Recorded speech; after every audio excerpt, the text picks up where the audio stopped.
இந்த கதையை எழுதியவர் பஞ்சம் பிரகாஷ். ஏய், உன்னை சூனியக்காரின்னு சொல்றாங்க. இளமையிலே நீ விதவையாயிட்ட. உன் உடம்புக்கு சந்தோஷத்தை யார் தருவாங்கன்னு எனக்கு தெரியல.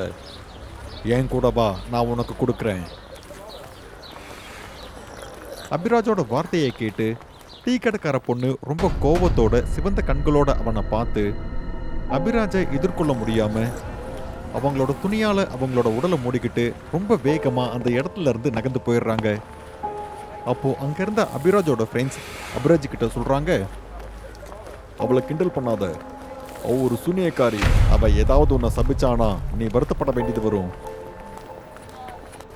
அபிராஜோட ஃப்ரெண்ட்ஸ் அபிராஜ் கிட்ட இப்படி சொல்லிட்டே இருக்கும்போது அபிராஜோட வாயில வலிக்க ஆரம்பிக்குது. ரொம்ப கஷ்டப்பட்டு மூச்சு விட்டுட்டு இருக்காரு. அப்போ அவரோட தலைமுடியை பிடிச்சி யாரோ இழுக்கிற மாதிரி தோணுது. அவர் திரும்பி பார்க்கும்போது அந்த இடத்துல யாருமே இல்லை. அபிராஜோட ஃப்ரெண்ட் வீரன் அவர்கிட்ட சொல்றாரு, சூனியக்காரிங்கெல்லாம் ஒருத்தரோட முடியை பிடுங்கி எடுத்துட்டு போய் அதை வச்சு சூனியம் பண்ணுவாங்கன்னு நான் கேள்விப்பட்டிருக்கேன். ஒருவேளை ஏய், முட்டாள்தனமா பேசாத. அந்த சூனியக்காரிய நானும் பார்க்குறேன். அவளுக்கு கண்டிப்பா ஒரு நாள் இருக்கு. சரி, நான் இப்ப கிளம்புறேன். எனக்கு லேட் ஆயிடுச்சு. நீங்களும் கிளம்புங்க. இதை சொல்லிட்டு அபிராஜ் வீட்டுக்கு போறதுக்காக அவரோட கார்ல உட்கார்றாரு. அபிராஜ் அப்படி சொன்னதை கேட்டு அந்த டீ கடைக்கார பொண்ணு கோபத்துல துப்புறாங்க. அங்க யாரோ ஒருத்தங்க அழுதுட்டு இருக்கிற மாதிரி சத்தம் கேக்குது. அவங்க பார்க்கும்போது அந்த இடத்துல ஒரு பையன் உட்காந்து அழுதுகிட்டு இருக்கான். அந்த சின்ன பையனை சமாதானப்படுத்துறதுக்காக அந்த டீ கடைக்கார பொண்ணு தான் மடியிலிருந்து ஒரு கார் பொம்மையை எடுத்து அந்த பையன் கிட்ட கொடுக்குறாங்க. அதை வாங்கின உடனே அந்த பையன் ரொம்ப சந்தோஷப்படுறான். கொஞ்ச நேரம் அந்த காரையே அவன் பார்த்துக்கிட்டு இருக்கான். அப்புறம் காரை பின்னாடி நோக்கி தான் பக்கம் இழுத்து அதை வேகமா முன்னாடி விடுறான். அந்த பையன் காரை பின்னிழுக்கிறான். அப்புறம் அப்படியே முன்னாடி விடுறான். சில சமயம் காரை பின்னாடி இழுக்கிறான், சில சமயம் காரை முன்னோக்கி விட்டுட்டு இருக்கான். தொடர்ந்து அந்த பையன் அந்த காரை வச்சு விளையாடிக்கிட்டே இருக்கான்.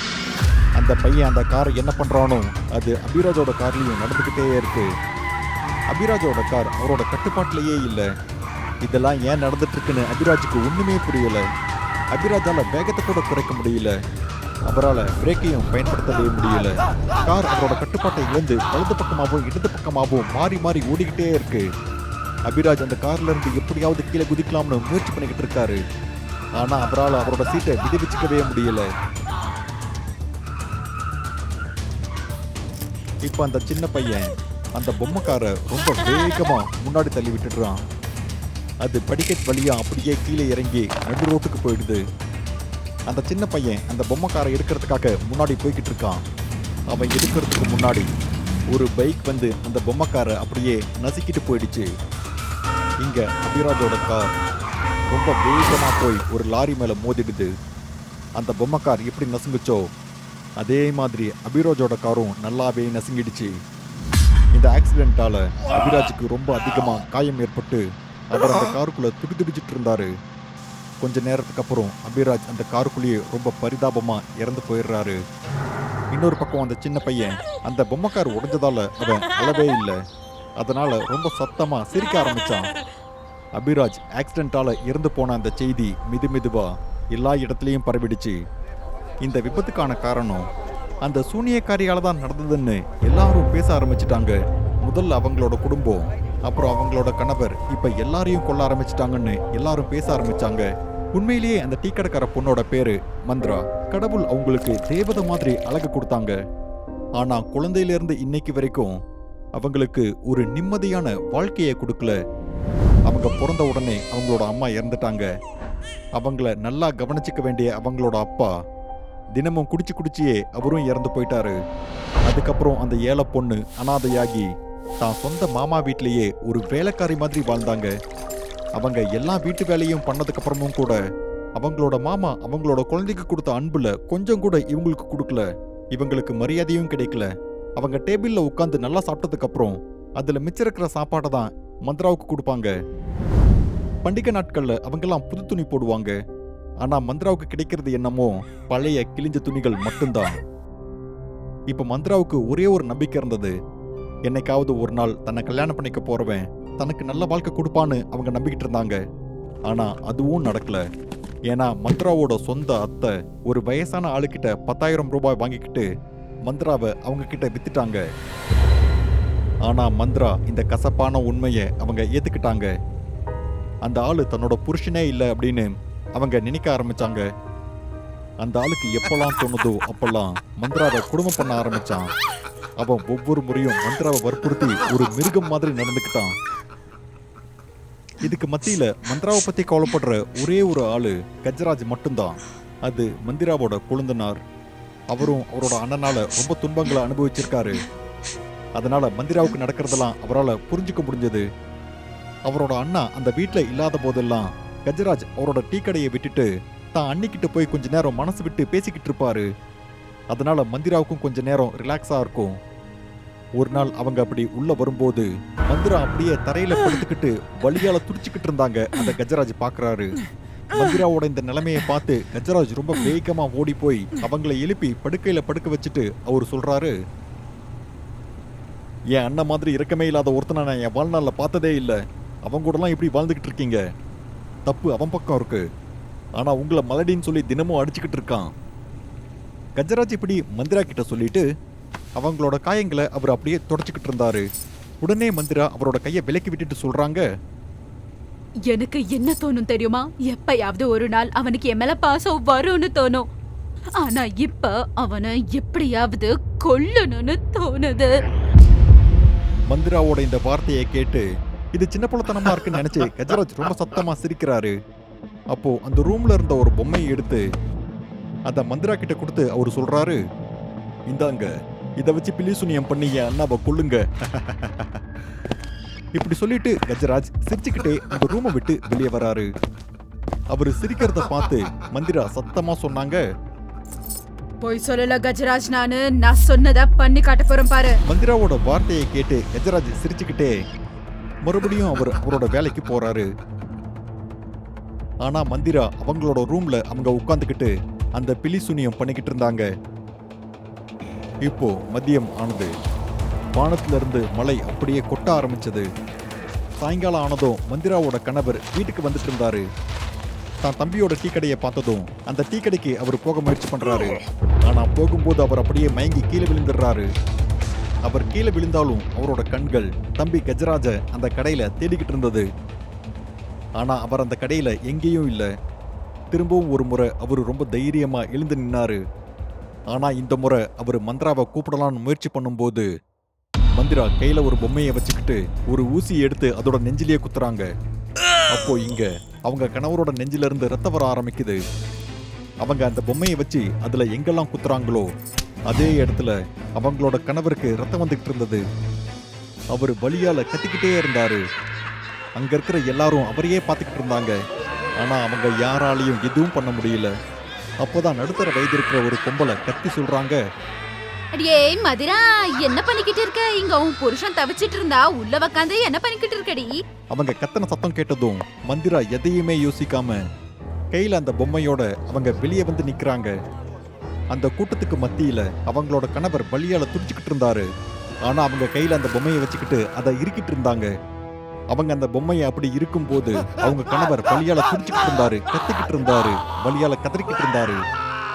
இவங்க கத்துறத பார்த்து அவங்களோட கையில இருந்த அந்த பொம்மையை அவங்க கீழே போட்டுட்டாங்க.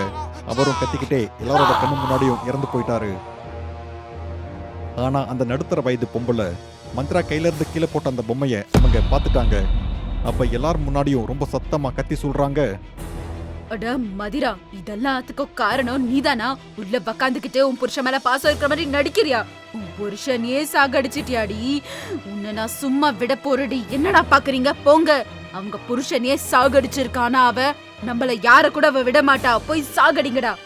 அவரை கொன்னதுக்காக எல்லாரும் மந்திராவை திட்டிக்கிட்டு இருந்தாங்க. அப்ப அவங்களோட கொழுந்தனார் கஜராஜ் அந்த இடத்துக்கு வராரு. இந்த உலகம் என்ன சொன்னாலும் தான் அண்ணி அவங்களோட கணவரை எதுவுமே பண்ணலன்னு கஜராஜ் நம்பினாரு.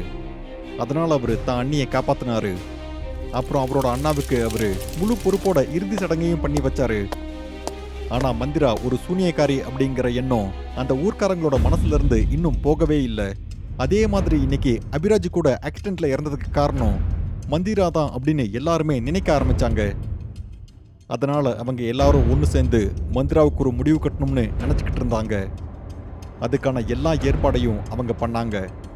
இந்த துர்காஷ்டமியில கோவில்ல பூஜை பண்ணி மந்திரத்தை சொன்னா அது இந்த சூனியக்காரியை நிரந்தரமா அழிச்சிடும்னு அவங்க நம்பினாங்க. இந்த சூனியக்காரிக்கு முக்தியும் கிடைச்சிடும்னு அவங்க நினைச்சுக்கிட்டு இருந்தாங்க. கிராம மக்கள் எல்லாரும் ஒன்று சேர்ந்து இந்த செய்தியை கஜராஜ் கிட்ட சொல்லவே கூடாதுன்னு முடிவு பண்ணியிருந்தாங்க. ஆனா இது எப்படியோ கஜராஜுக்கு அந்த விஷயம் தெரிஞ்சிருச்சு. அவர் வீட்டுக்கு போனதும் மந்த்ராவோட இந்த ஊரை விட்டு போகலாம்னு முடிவு பண்ணியிருந்தாரு. ஆனா அதுக்குள்ள அபிராஜோட நண்பர்கள் மந்த்ராவை அந்த இடத்துல இருந்து கூட்டிட்டு போயிட்டாங்க. அவங்க மந்த்ராவை காட்டுக்குள்ள இருக்கிற ஒரு அகோரி கிட்ட கூட்டிட்டு போனாங்க. அப்புறம் மந்த்ராவை ஒரு காட்டுக்குள்ள கட்டி வச்சு அந்த அகோரி ஏதோ மந்திரங்களை சொல்ல ஆரம்பிச்சாரு. மந்த்ரா சத்தமா கத்திக்கிட்டு இருந்தாங்க. அங்க இருக்கிற யாரும் அவங்களுக்கு எந்த ஒரு உதவியும் பண்ண முன் வரல. அங்க அந்த அகோரியும் அபிராஜோட ஃப்ரெண்ட்ஸும் நின்னுக்கிட்டு இருந்தாங்க. அப்ப அந்த அகோரி சாட்டை எடுத்து அதை அப்படியே காத்துல சுழட்ட ஆரம்பிச்சாரு. அப்ப மந்திரா ஏதோ முணுமுணுக்க ஆரம்பிச்சாங்க. உடனே அந்த சாட்டை காத்துல அப்படியே நிக்குது. உன் மந்திரத்தை பயன்படுத்தி என்ன கட்டுப்படுத்த முடியும்னு நீ நினைக்கிறியா? என் மேலேயே மந்திரத்தை பயன்படுத்துற? நீ என்ன பைத்தியமா? மந்திரா கிட்ட இதை சொல்லிட்டு அந்த அகோரி திரும்பி பார்த்தாரு. திரும்பி பார்த்ததும் அவரு ஷாக் ஆயிடுறாரு. ஏன்னா கஜராஜ் ஒரே ஒரு துண்டை மட்டும் கட்டிக்கிட்டு நெத்தியில திலகமிட்டு கழுத்துல மாலை போட்டுக்கிட்டு அந்த அகோரி முன்னாடி நின்னுகிட்டு இருக்காரு. அப்ப அந்த அகோரி கோவமா சொல்றாரு, கஜராஜ் நீயா? இவ உன்னோட அண்ணாவை கொன்னவ. இவ சூனியக்காரி. உனக்கு அது தெரியாதா? மந்திரா அப்பாவி, அவங்கள விட்டுருங்க, இல்ல எல்லாரும் செத்துருவீங்க. கஜராஜ் இப்படி சொன்ன உடனே அபிராஜோட நண்பர்ல ஒருத்தர் தான் பேக்கெட்ல இருந்து கத்தி எடுத்து கஜராஜ நோக்கி போறாரு. அவர் கஜராஜ தாக்க போகும்போது அப்ப திடீர்னு வானத்துல இருந்து பிரகாசமான ஒரு ஒளி வந்து அவரோட கழுத்தை அப்படியே பின்னாடி திருப்பிடுது. அபிராஜோட ஃப்ரெண்ட் கையில கத்தியோட அப்படியே இறந்து கிடக்குறாரு. இத பார்த்ததும் அங்க இருக்கிற எல்லாரும் கொந்தளிக்க ஆரம்பிக்கிறாங்க. அப்ப மந்த்ரா அங்க என்ன நடக்குதுன்னு தெரியாம எல்லாத்தையும் பார்த்துக்கிட்டு இருக்காங்க. இந்த பக்கம் கஜராஜ் நின்னுக்கிட்டு மந்த்ராவை விடுவிக்க சொல்லிக்கிட்டு இருக்காரு. ஆனா அதை யாருமே கேட்கறதால அவர் கைய வானத்துல நீட்டி தான் கண்ணை மூடிக்கிட்டு ஏதோ முணுமுணுக்க தொடங்குறாரு. அப்புறம் தான் கழுத்துல இருந்த மாலைய அவர் பிச்சிடுறாரு. அதை அப்படியே கீழே போடுறாரு. அடுத்த நொடியே அங்க இருந்த எல்லாருமே ஏதோ ஒரு சக்தியால கீழே விழுந்து கிடக்குறாங்க. அப்ப அந்த காட்டுக்குள்ள ரொம்ப வேகமா காத்தடிக்க ஆரம்பிக்குது. அப்புறம் இன்னொரு பக்கம் கோவில்ல துர்காஷ்டமிக்கான வழிபாடும் தொடங்குது. அந்த காட்டுக்குள்ள மேல சத்தங்கள் ரொம்ப தெளிவா கேட்க ஆரம்பிக்குது. அப்புறம் அது சத்தமா கேக்குது. அப்ப கஜராஜ் அந்த காட்டுக்குள்ள தரையில உட்காந்துக்கிட்டு அந்த மேலத்தால இசைய கேட்டுக்கிட்டு இருக்காரு. மந்திராவை கொல்ல வந்த எல்லாரையும் கஜராஜ் அவரோட சக்தியை பயன்படுத்தி மந்திராவை கொல்ல வந்தவங்களோட கையையும் அவங்களோட தலையையும் தனித்தனியா பிரிச்சுட்டாரு. இதெல்லாம் பார்த்து மந்திராவுக்கு புரிஞ்சிருது, தன்னை கொல்ல வந்த எல்லாரையும் கொன்னது கஜராஜ் தான். அவங்கள காயப்படுத்த நினைச்ச யாருமே இப்ப இல்ல. மந்திராவை பார்த்ததும் கஜராஜ் இழுந்து நின்னு மந்திரா பக்கத்துல போய் அவங்க கட்ட அவிழ்க்க ஆரம்பிச்சாங்க. அப்ப அபிராஜோட நண்பர்ல ஒருத்தர் கஜராஜோட முதுகுலையே ஒரு கத்தியால குத்திடுறாரு. அப்ப அந்த அகோரி சாட்டையை எடுத்து கஜராஜோட காலை பிடிக்கிறாரு. அப்புறம் அந்த சாட்டையை இழுக்கிறாரு. என்ன நினைச்சுக்கிட்டு இருக்க? உன் மந்திரத்தால இந்த அகோரியை தோக்கடிக்க முடியும்னு நினைச்சிட்டியா? இல்ல கஜராஜ், முடியாது. அப்ப அந்த அகோரியும் அபிராஜோட ஃப்ரெண்டும் கஜராஜை கொல்ல முயற்சி பண்ணாங்க. கஜராஜை காப்பாத்துறதுக்கு மந்திராவும் எவ்வளவோ முயற்சி பண்ணாங்க. ஆனா அவங்களால முடியல. அப்போதான் அவங்களோட பார்வை கஜராஜோட விரல்கள் மேல போச்சு. அவர் செய்கை மூலமா எதையோ சொல்ல வராரு. உண்மையில கஜராஜ் அவரோட மந்திர மாலையை கீழே கழட்டி போட்டிருந்தாரு. அதை பார்க்க சொல்லி செய்கை பண்ணாரு. அந்த செய்கையை புரிஞ்சுக்கிட்ட மந்திரா அங்க மரத்துக்கிட்ட வச்சிருந்த ஒரு தீப்பந்தத்தை எடுத்துக்கிட்டு அங்க கீழே இருந்த கிளிசூனியம் பொம்மைய மந்திரா தீயால கொளுத்துனாங்க. அது தீப்பிடிச்ச உடனே எல்லாரும் எரிய ஆரம்பிச்சாங்க. எல்லாரும் கத்துற சத்தம் அந்த காட்டுல நாலாபுறமும் எதிரொலிச்சது. அங்க இருக்கிறவங்க அலறிட்டு இருக்காங்க. அப்புறம் எரிஞ்சு இறந்து போயிட்டாங்க. கொஞ்ச நேரம் கழிச்சு அந்த காட்டுல ஒரு மரண அமைதி இருந்தது. எல்லாமே முடிஞ்சிடுச்சு. மந்திரா நேரா கஜராஜ நோக்கி போனாங்க. இப்ப ஒரு கடைசி மூச்சை சுவாசிக்கிட்டு இருந்தாரு. அப்ப கஜராஜ தான் மடியில எடுத்து மந்திரா வைக்கிறாங்க. மரணத்தோட கடைசி நொடியில இருக்கிற கஜராஜ் மந்திரா கிட்ட சொல்றாரு, அண்ணி, இனிமே உங்களுக்கு யாரும் கஷ்டத்தை கொடுக்க மாட்டாங்க.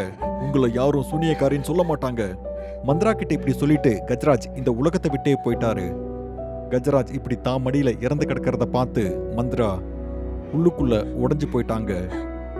அவங்க கூட இருக்கிறவங்க அவங்கள விட்டுட்டு போறது மந்த்ராவுக்கு ஒன்றும் புதிதான விஷயம் இல்லை. ஆனா கஜராஜ் போனதும் அவங்க அப்படியே உடைஞ்சு போயிட்டாங்க. மந்த்ரா இழந்தது குளுந்தனார மட்டும் இல்ல, அவங்க கஜராஜோட ரூபத்துல ஒரு நல்ல நண்பரை பார்த்தாங்க. இவங்களுக்கு கஷ்டம் வரும்போதெல்லாம் ஒரு நண்பரா இருந்து இவங்களை காப்பாத்திருக்காரு. இப்போ எல்லார் பார்வையிலையும் மந்த்ரா தனிமையில இருந்தாலும் யாருமே மந்த்ரா மேல ஒரு தப்பான பார்வை பார்க்கல. ஏன்னா இங்க எங்கேயாவது கஜராஜ் இருக்கலாம். இன்னும் கூட அவரு எல்லாத்தையும் பார்த்துக்கிட்டு இருக்கலாம். பயங்கரமா இருக்கிற இந்த மாதிரியான கதைகளை பார்க்கறதுக்காக டூடு டிவி ஹாரர் தமிழுக்கு உடனே சப்ஸ்கிரைப் பண்ணுங்க. அப்புறம் உங்களோட கதையும் இந்த உலகத்துல இருக்கிறவங்க பார்க்கணும்னு நீங்க ஆசைப்பட்டீங்கன்னா உடனே டூடு டிவி மெயில் அட்ரஸ்க்கு உங்களோட கதையை அனுப்புங்க. அடுத்த பயங்கரமான கதை உங்களோட தான் இருக்கிறதுக்கும் வாய்ப்பு இருக்கு.